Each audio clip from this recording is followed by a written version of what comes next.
присуствува овој амалгам, овој мирис на свеќите и ова присуство на иконите, што пред 185 години се нацртани.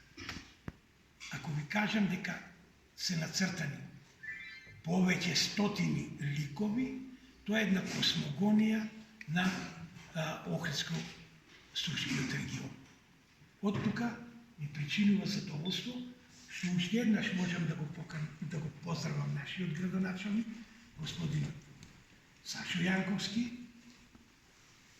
кој што ни даде поддршка да ја реализираме оваа средба и точно овде, а бескрена благодарност искажувам и на отец Зоран Поповски, зашто ова е седмиот пат како овде во овој духовен храм ние се инспирираме, напојуваме и уживаме.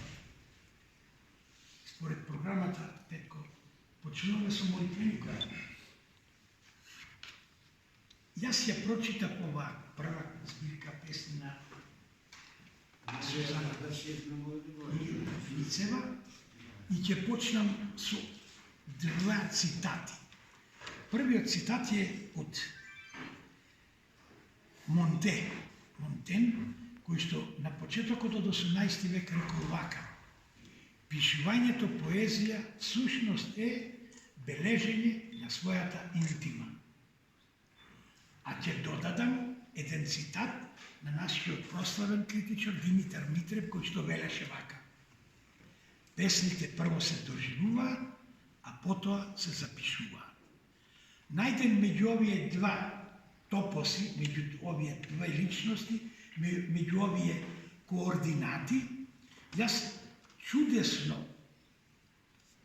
се нурнам во стиховите, во песните на поетесата Сузана Ницева и искрено да ви кажам, открив многу значајни работи, толку потребни за нашиот живот и за нашето постоење.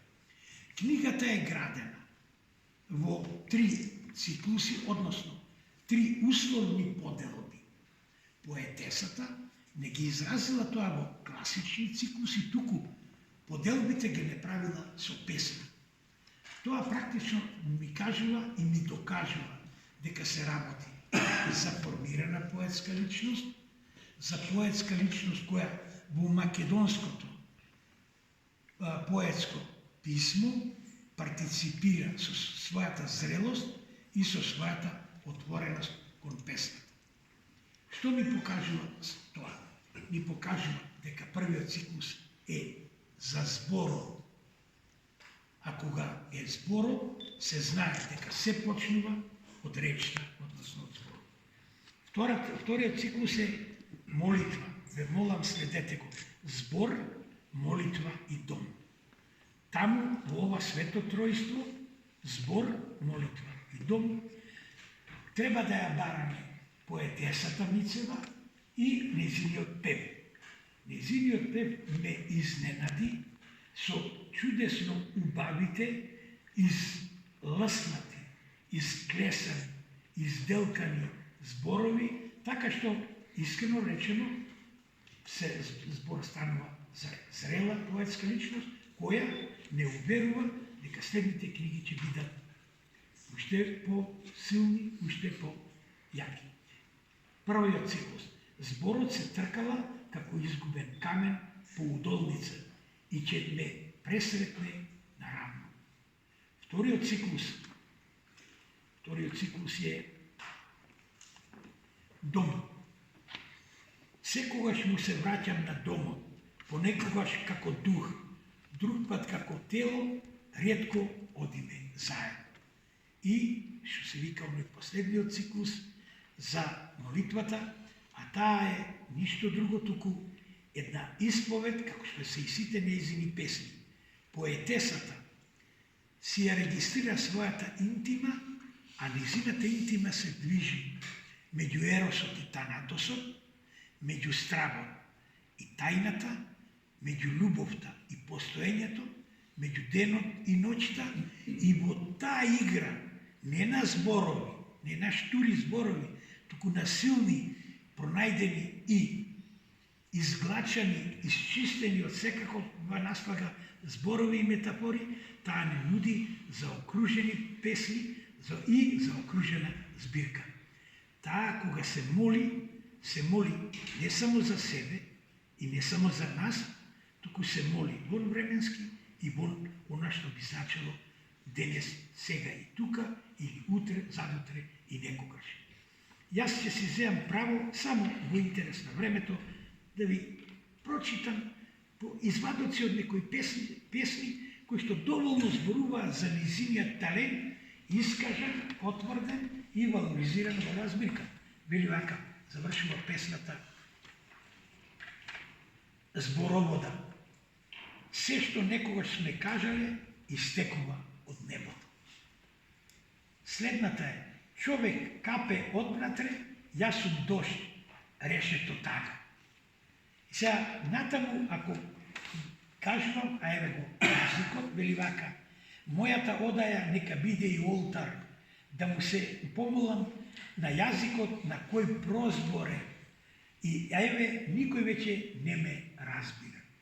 И уште, мирисаат зборовите на татковина и еве вака, спастрани, ќе им ги дадам на оние што се подсмеваат, Божем загрижени, дека јазикот ни е сиромашен. Поетесата во неколку своји песни, особено и нагласено, ги пунктира тревожните звуци, мембраната на која свират сите неправди, упатени кон нас и кон нашиот јазик, кон нашата историја и постојање, и од тука таа во обид мајчински да го заштити зборот, односно да го заштити и да го дорече зборот и јазикот, се обидува на севозможни начини и мајчински да го направи сето тоа. Уште една вакво и евеа молитва. Молитвите ни се чисти како здив на новороденче, но смртта е неугаснат оган. Димни. Замислете, поетесата со какви одбрани зборови ни го ја кажува вистината за нашиот живот. Да не должам повеќе, ќе завршам повторно со Димитар Митрев. Тој во една објавена студија за една книга вели вака. На крајот последниот пасос. Вели, ја прочитав најдосадната книга што воопшто сум ја прочитал во животот. Ја фрлам зад мене и го заворам името на насловот и името на авторот. Јас го парафразирам во тука смисла. Јас сум радосен, јас сум почестен, јас искрено гаам чувства дека оваа збирка, молитвеник од претходниот живот, за да не го пренесе идниот живот, е зрело, квалитетно, полно поетски и речено се она што младата поетеса го изградила во себе и за себе. Од тука завршувам, да бидам краток, ќе се послужам со ангелот и иконата Блаже Конески.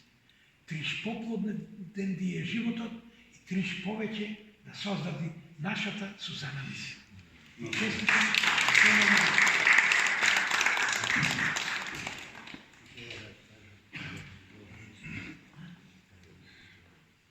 има спор Петко Шипинкарски. Чувствувам потреба, драги мои, да кажам неколку зборови за збирката молитвени од Сузана Мицева, зошто се најде токму сега, во ова време и овде, промоција на наставот за време на струшните дефиниции. 8 година поред објавуваме конкурсот за необјавена збирка за Јован Котески, на кој што оваа година пристигна 12 наслови. И искрено да ви кажам, жири комисијата во состав од Христо Петерски, Марина Мијаковска и Зоран Јакимовски имаше тешка задача да направи избор на носител на наградата Јован Котески за оваа година, бидејќи се најде во најтесен избор двете збирки од Елена Пренџова, која што